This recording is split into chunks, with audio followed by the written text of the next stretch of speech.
Emma Stone, but Lily Gladstone didn't lose.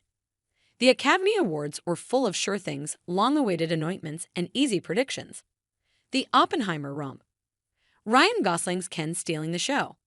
That put even more focus on the category that was hardest to call, Best Actress. When Emma Stone was announced as the winner, a ceremony light on surprise got a genuine shock, perfectly illustrated by Stone's stunned expression. Stone's win for her sensational performance in Poor Things was hard not to cast as a defeat for Lily Gladstone.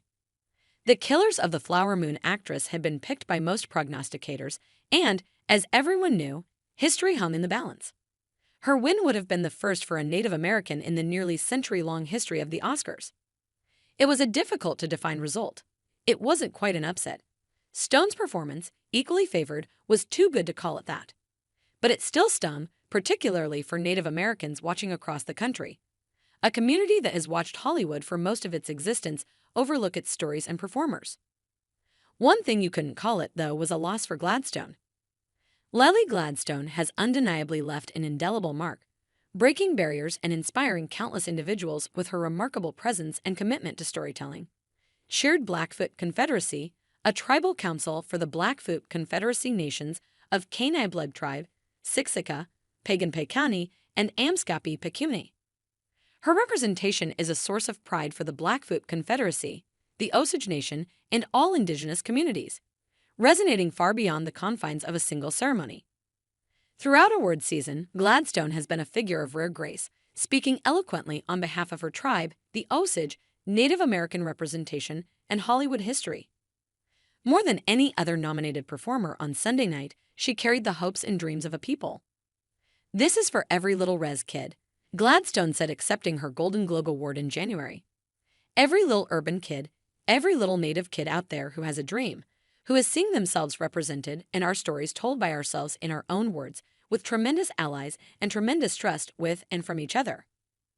Gladstone, born in Montana and raised in the Blackfeet Nation, was the first Indigenous performer to win that award for Best Actress in a Drama, just one of the many firsts that she achieved leading up to the Oscars. She likewise made history at the Screen Actors Guild Awards, where she won Best Female Actor in a Leading Role. Those wins, along with the devastating empathy and poise of her performance in Killers of the Flower Moon, were more than enough to leave many cheering Gladstone's milestone accomplishments.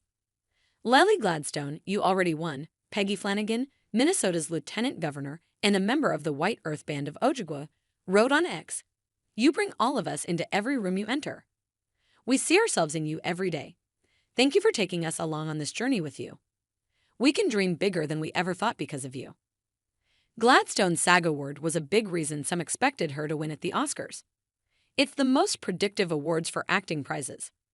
All of the other SAG winners, Cillian Murphy, Da'Vine Joy Randolph, Robert Downey Jr., won Sunday.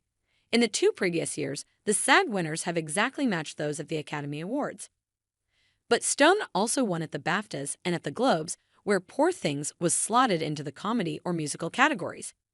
At the Oscars, it was clear Academy voters were more passionate about Poor Things than Killers of the Flower Moon.